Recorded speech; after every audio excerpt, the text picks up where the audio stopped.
नमस्कार, बहुत स्वागत आप और मैं मुस्कान साहू। मध्य प्रदेश के नंबर 1 बुलेटिन मेरा मध्य प्रदेश में स्वागत है आपका। मध्य प्रदेश के दतिया जिले के भांडेर विधानसभा से कांग्रेस विधायक फूल सी बरैया का रेप से जुड़ा विवादित बयान सामने आने के बाद सियासत गरमाया हुआ है। बयान का वीडियो वायरल होते ही शनिवार को उन्होंने सफाई देते हुए कहा कि ये कथन उनका निजी विचार नहीं है। इंडिया में सबसे ज्यादा रेप किसके होते हैं? शेड्यूल कास्ट, शेड्यूल ट्राइब और मोस्ट ओबीसी होते हैं। तो मेरा कहने का मतलब है, रेप की थ्योरी ये है कि कोई भी कैसी भी दिमाग का आदमी रस्ते में जा रहा है, उसे खूबसूरत अगर लड़की दिखी, सुंदर, अति सुंदर, तो उसका ब्रेन है वो इधर वो विचलित हो सकता है, तो रेप हो सकता है। आदिवासी में कौन सी अति सुंदर स्त्री है? एससी की कौन सी अति सुंदर स्त्री है? मोस्ट ओबीसी में ऐसी स्त्रियां सुंदरियां हैं। नमस्कार। जिस बयान को लेकर के मेरे ऊपर जो आरोप लगाए जा रहे हैं, वो बयान मेरा नहीं है। वो हरि मोहन झा साहब बिहार के दर्शन शास्त्र के एचओडी रहे, उनका लिखा हुआ बयान मैंने किसी संदर्भ में कोट कर दिया है। मैं इस बयान से भी सहमत नहीं हूं, मैं खुद नहीं चाहता, लेकिन मैंने उसको संदर्भ लेकर के कोट किया है। धन्यवाद।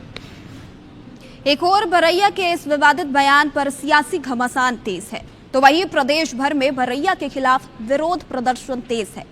महिलाओं ने भी सड़क पर उतरकर प्रदर्शन, नारेबाजी की और फूल सी बरैया का पुतला भी दहन किया गया। आक्रोशित महिलाओं ने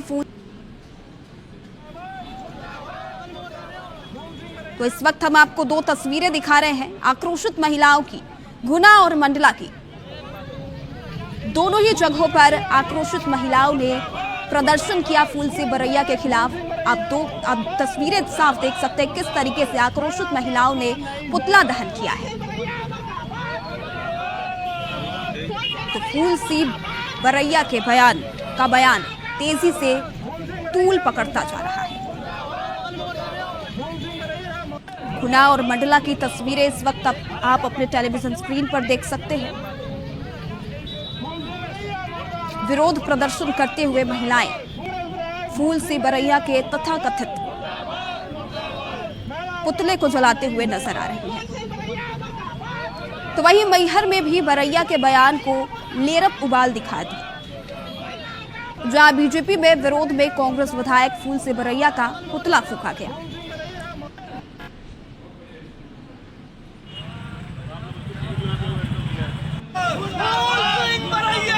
थोड़ी और पीछे हो ना।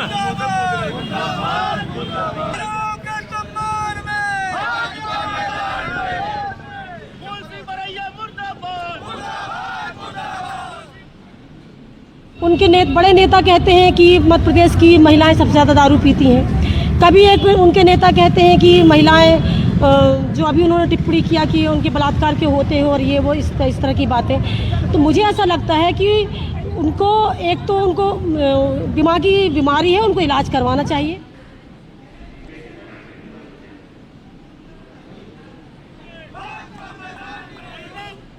और मध्य प्रदेश की न्याय व्यवस्था पर नेता प्रतिपक्ष उमंग सिंघार ने गंभीर सवाल उठाए हैं। एनसीआरबी की प्रिजन रिपोर्ट और संसद में पेश आंकड़ों का हवाला देते हुए उन्होंने सोशल मीडिया पर तंज कसा। उमंग सिंघार ने लिखा कि प्रदेश की जेलों में करीब 50% कैदी विचाराधीन है। इनमें 21% आदिवासी, 19% दलित और 40% ओबीसी समुदाय से हैं। यानी करीब 80% विचाराधीन कैदी सामाजिक और आर्थिक रूप से कमजोर वर्गों से हैं। उमंग सिंघार का कहना है कि गरीबी और जमानत की राशि ना जुटा पाने के कारण ये लोग सालों तक जेल में बंद रहने को मजबूर है, जो बेहद चिंताजनक स्थिति है।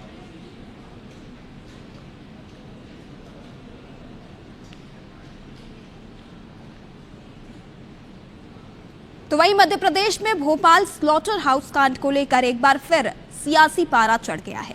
पूर्व महापौर और सांसद आलोक शर्मा के गंभीर सवालों से सियासी पारा चढ़ा हुआ है। उन्होंने टेंडर प्रक्रिया, अधिकारियों की भूमिका और पुलिस निगरानी की जांच की मांग की है। आलोक शर्मा ने कहा कि यदि गौवध या नियम उल्लंघन हुआ है तो दोषियों पर सख्त कार्रवाई होगी। सरकार और प्रशासन हर बिंदु की जांच कर रहे हैं। वहीं इस मामले में पूर्व मंत्री पीसी शर्मा ने कहा कि भाजपा सरकार को महापौर आयुक्त MIC की जांच करना चाहिए और जिम्मेदार लोगों के खिलाफ FIR भी दर्ज करना चाहिए। पूरे मामले में एक्शन होना चाहिए, FIR होना चाहिए, बुलडोजर चलना चाहिए उन स्थानों पर और जिन्होंने अनुमति दी उनके यहाँ भी चलना चाहिए। जिस तरह से भोपाल में गौ माता पे एक्शन नहीं हो रहा है, वहाँ लोगों की जान चल गई, उस पर एक्शन नहीं हो रहा है। तो ये सरकार भारतीय जनता पार्टी इन सब मामलों में एक्शन क्यों नहीं ले रही है?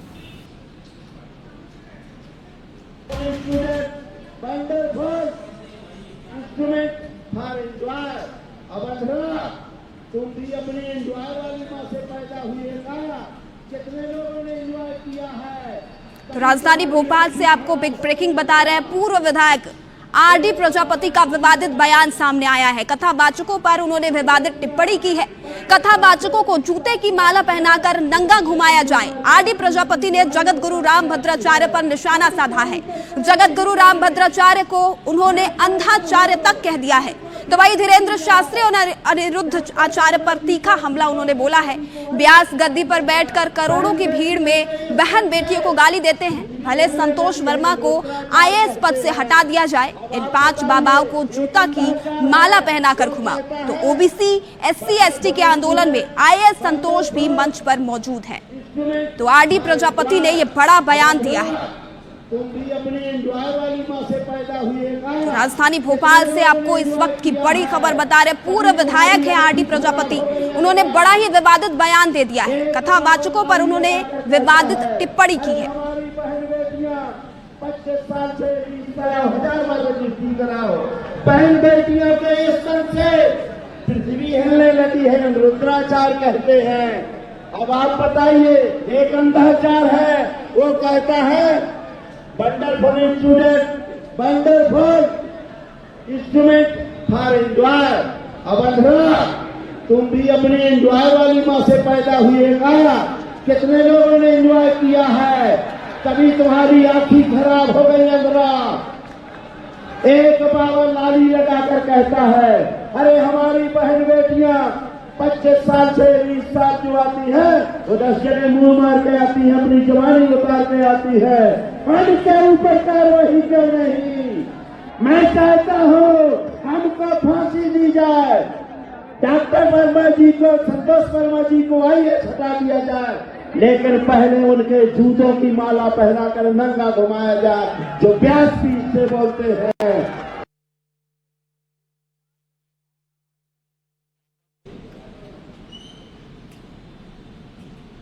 और RD प्रजापति ने 2013 का विधानसभा चुनाव बीजेपी के टिकट पर जीता था।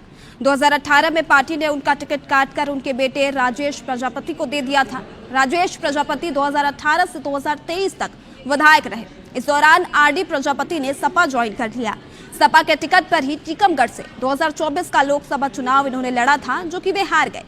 तो पूर्व विधायक है RD प्रजापति, उन्होंने बड़ा ही विवादित बयान दिया है। राजधानी भोपाल में पंडित धीरेन्द्र कृष्ण शास्त्री और जगत गुरु रामभद्राचार्य पर उन्होंने सीधा निशाना साधा है। उन्होंने पंडित जगत गुरु रामभद्राचार्य को अंधाचार्य कहा है।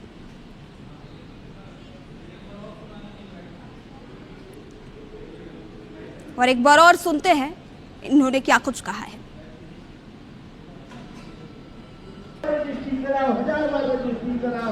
बहन बेटियों के स्तन से पृथ्वी हिलने लगी है, रुद्राचार कहते हैं। अब आप बताइए, एक अंधाचार है, वो कहता है wonderful instrument, wonderful instrument for enjoy. अब अंधरा, तुम भी अपने एंजॉय वाली माँ से पैदा हुए ना, कितने लोगों ने एंजॉय किया है। कभी तुम्हारी आंखें खराब हो गई अंधरा। एक बाबा लाली लगाकर कहता है, अरे हमारी बहन बेटियां 25 साल से 20 साल जो आती है, वो 10 जगह मुंह मार के आती है, अपनी जवानी उतार के आती है। हमके ऊपर कार्रवाई क्यों नहीं? मैं चाहता हूँ हमको फांसी दी जाए। डॉक्टर वर्मा जी को, संतोष वर्मा जी को IAS हटा दिया जाए, लेकिन पहले उनके जूतों की माला पहनाकर नंगा घुमाया जाए, जो व्यास पीठ से बोलते हैं। और चलिए अधिक जानकारी के लिए राजधानी भोपाल से सीधे हरप्रीत हमारे साथ लाइव जुड़ चुके हैं। हरप्रीत, पूर्व विधायक आरडी प्रजापति ने कथावाचकों को लेकर बेहद ही विवादित टिप्पणी दी है, वो टिप्पणी क्या है और क्या कुछ जानकारी है इस पर, पूरी जानकारी दीजिए। बिल्कुल, देखिए, अनुसूचित जनजाति का ये सम्मेलन था। इस महासम्मेलन में पूरे प्रदेश भर से इन जातियों के जो लोग थे वो शामिल हुए थे और इसमें छतरपुर के चांदला से पूर्व विधायक आरडी प्रजापति भी मौजूद थे। वहाँ पर इन्होंने ऐसे विवादित बयान दिए हैं। उन्होंने यहाँ पर कहा है कि आइए संतोष वर्मा को पद से हटा दिया जाए, लेकिन उससे पहले उन कथावाचकों को नंगा करके घुमाया जाए जो व्यास यानी कि पीठ पर बैठकर जो अपने प्रवचनों में महिलाओं के लिए गलत बातें बोलते हैं। उन्होंने धीरेन्द्र शास्त्री पर हमला बोला, उन्होंने अनिरुद्धाचार्य पर यहाँ पर कहा और इसके साथ ही उन्होंने रामभद्राचार्य के लिए भी कई विवादित बोल उन्होंने यहाँ पर कहा। उनके परिजनों के लिए यहाँ पर उन्होंने कई विवादित बोल बोले हैं। इसके साथ ही उन्होंने कहा है कि बहन बेटियों को यहाँ पर एक वस्तु समझ लिया गया है और जो चाहे उनके लिए कुछ भी बोल देता है। ऐसे कई कथावाचक हैं जो महिलाओं और बेटियों के लिए पीठ यानी व्यास से कुछ भी बोलते हैं, लेकिन उन पर कोई कार्रवाई नहीं की जाती और निशाना आईएएस संतोष वर्मा को यहाँ पर बनाया जाता है। रामभद्राचार्य के लिए उन्होंने बेहद विवादित टिप्पणी करते हुए ऐसे शब्दों का यहाँ पर उपयोग किया है जो यहाँ पर कैमरे पर कह पाना भी बेहद मुश्किल है। कई बार उन्होंने इनका नाम लिया अपने मंच से जब वो संबोधित हजारों की भीड़ को कर रहे थे। उस दौरान उन्होंने यहाँ पर धीरेन्द्र शास्त्री के खिलाफ हमला बोला, अनिरुद्धाचार्य के लिए यहाँ पर कहा और इसके साथ ही रामभद्राचार्य के लिए भी उन्होंने कहा। इस बात को कि विवादित बोल किस हद तक थे समझा जा सकता है कि उन्होंने आरडी प्रजापति ने मंच से ये बात कही कि ऐसे कथावाचकों को, ऐसे संतों के गले में जूते की माला डालकर उन्हें सड़क पर नंगा घुमाया जाना चाहिए। यानी सारी हदें यहाँ पर पार कर दी गई थी। ऐसे विवादित बोल उन्होंने यहाँ पर बोले हैं। जी हरप्रीत, अगर बात करें इस पूरे मामले पर रिएक्शन की, तो किस किस की ओर से इस पर अब तक रिएक्शन आ पाया है? किन किन लोगों ने इस पर कुछ कहा है?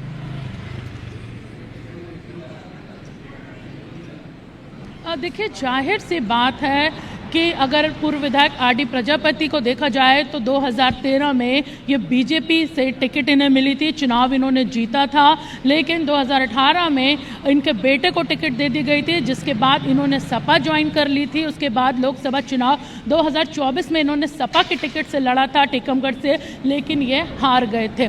जाहिर सी बात है कि जब अब इन्होंने इस तरह का विवादित बयान कथावाचकों, संतों के लिए यहाँ पर दिया है, उनकी माँ और बहनों के लिए इस तरह के विवादित बोल बोले हैं, तो संत समाज की नाराज़गी अब सामने आने ही वाली है। संत समाज इस तरह के जो बयान है उस पर अपनी नाराज़गी जता रहा है और समझा जा सकता है कि अब राजनीतिक बयान भी यहाँ पर आने शुरू हो जाएंगे। क्योंकि और हरप्रीत, आपको इस वक्त रोकना चाहेंगे, इस वक्त हमारे साथ कांग्रेस से महासचिव अमित शर्मा हैं, तो वही बीजेपी से अजय सिंह यादव, बीजेपी के प्रवक्ता हमारे साथ हैं। अजय जी, सीधा सवाल आपसे है, प्रजापति के इस विवादित बयान पर क्या कहना चाहेंगे आप? देखिए, आरडी प्रजापति का जो बयान है वो घोर आपत्तिजनक, निंदनीय है। सनातन के खिलाफ इस तरह का जहर बोलने वाला व्यक्ति इस समाज में स्वीकार्य नहीं हो सकता है। ये केवल और केवल कांग्रेस पार्टी और उनके गठबंधन दलों के नेता ही इस तरह की राजनीति को बढ़ावा दे रहे हैं। सनातन का विरोध करो, अपमान करो, समाज में बंटवारे की राजनीति करो और इसी मंच पे संतोष वर्मा का समर्थन भी किया है इन्हीं आरडी प्रजापति जैसे नेताओं ने। ये घोर निंदनीय बर्ताव है, इसकी भर्त्सना की जाना चाहिए और साथ ही कांग्रेस पार्टी को भी अपना पक्ष स्पष्ट करना चाहिए कि उनके सहयोगी नेता अगर इस तरह का बयान दे रहे हैं तो क्या ये कांग्रेस पार्टी का रुख है जो सनातन में धर्म गुरुओं के लिए इस तरह की विवादित भाषा का प्रयोग कर रहे हैं। इस तरह की भाषा आपत्तिजनक है, निंदनीय है। ठीक है, अमित जी क्या कहना चाहेंगे आप इस पर? देखिए, आरडी प्रजापति जी वो भारतीय जनता पार्टी के पूर्व के विधायक थे और उनकी नसों में जो राजनीति, जहर की राजनीति जो बह रही थी, भले ही वो आज भारतीय जनता पार्टी में नहीं है, वो आज उनके मुख से निकल गई। आज मैं रामभद्राचार्य जी जो गुरु महाराज हैं उनके लिए इस तरह की टिप्पणी में की निंदा करता हूं। ये न केवल रामभद्राचार्य बल्कि ये हिंदू धर्म, सनातन धर्म और मध्य प्रदेश की धरती पर तो इस तरह की भाषा का कहीं कोई स्थान किसी सामाजिक प्रतिष्ठित या किसी व्यक्ति ने कभी कांग्रेस ने नहीं दिया। हम इसकी निंदा करते हैं और कहना चाहते हैं कि जो जंगल राज मध्य प्रदेश में चल रहा है, कहीं कोई बहन बेटियों के खिलाफ आरोप करता है, मौन सरकार सिर्फ बोल बच्चन करती है, कार्रवाई नहीं करती, चुप रहती है। कहीं कोई साधु संतों पर टिप्पणी करती है तो सरकार चुप होती है। कहीं गाय काटी जाती है महापौर नगर निगम भारतीय जनता पार्टी के नेतृत्व में तो सरकार चुप होती है। ये हिंदू धर्म का जो ड्रामा भारतीय जनता पार्टी कर रही है, ये जहर बोने का काम कर रही है, इसे बंद करें और ऐसे लोग जो रामभद्राचार्य जी के खिलाफ आपत्ति दी, टिप्पणी दी है, उनके खिलाफ FIR करें। अजय जी, आपके पास आना चाहूंगी। इस तरीके के कार्यक्रमों के आयोजनों पर भी सवाल उठते हैं। पहले संतोष वर्मा ने इस तरीके का बयान दिया, अब RD प्रजापति बोल रहे हैं। इस तरीके के आयोजनों पर आप क्या कहना चाहेंगे? देखिए, स्पष्ट तौर पे ये आयोजन अपाक्ष संगठन जो कि पिछड़े वर्ग और अन्य पिछड़े वर्गों का अधिकारी कर्मचारी संगठन है, उसने अपने अधिकारी कर्मचारी संगठन के लिए मीटिंग के लिए अनुमति ली थी, जो कि अनुमति दी गई थी। किसी तरह के राजनीतिक आयोजन के लिए ये अनुमति नहीं थी। और दूसरी तरफ कांग्रेस पार्टी आज दोहरा रवैया अपना रही है। कल आपके विधायक फूल सिंह बरैया थे और आज आपके सहयोगी दल के नेता है RD प्रजापति। अब ऐसे में आप कांग्रेस पार्टी अपने गिरेबान में झांकने की बजाय भारतीय जनता पार्टी से सवाल कर रही है। बरैया को निकाल दिया कि कांग्रेस पार्टी से अमित शर्मा जी, और RD प्रजापति को समाजवादी पार्टी। लेकिन पहले आप ही के पार्टी के विधायक थे वो। देखिए, हमारी पार्टी में अगर होते तो ऐसे लोगों को हम कभी नहीं रुकने देते। आज वो इसीलिए कांग्रेस जैसी पार्टियों के साथ जुड़ गए क्योंकि उनकी विचारधारा जहरीली है। हमारे साथ ऐसी विचारधारा के व्यक्ति के लिए कोई जगह नहीं है। और हमारी पार्टी में जब थे तब इस तरह का उनका कोई आचरण नहीं था। ये कांग्रेस पार्टी और उनके सहयोगी दलों का मूल आचरण है, केवल और केवल सनातन का विरोध करना, सनातन धर्म गुरुओं के लिए अपमानजनक बातचीत करना और समाज में राजनीति करके बंटवारे का लाभ लेना। आपकी सरकार क्या कार्रवाई करेगी इस पर? क्योंकि इससे पहले संतोष वर्मा ने इस तरीके का बयान दिया और अब RD प्रजापति ने इस तरीके का बयान दिया। आपकी सरकार क्या कार्रवाई करेगी?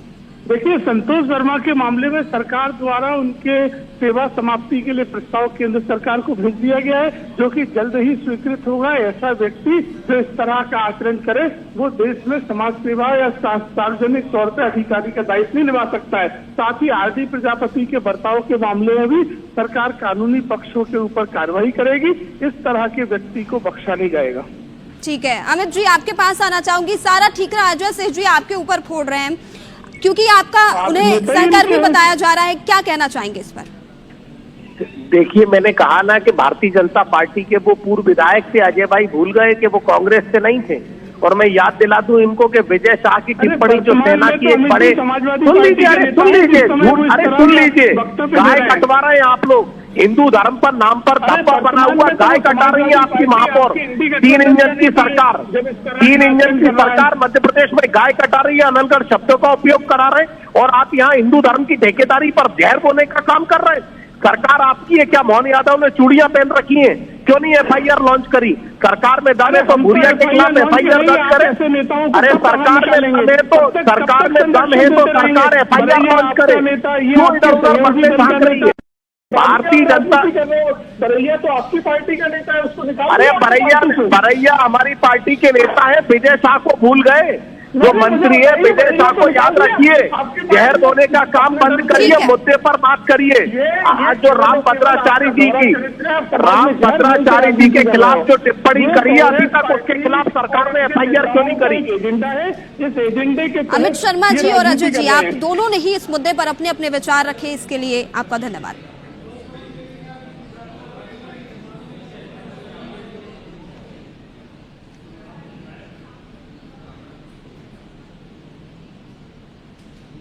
भारत ने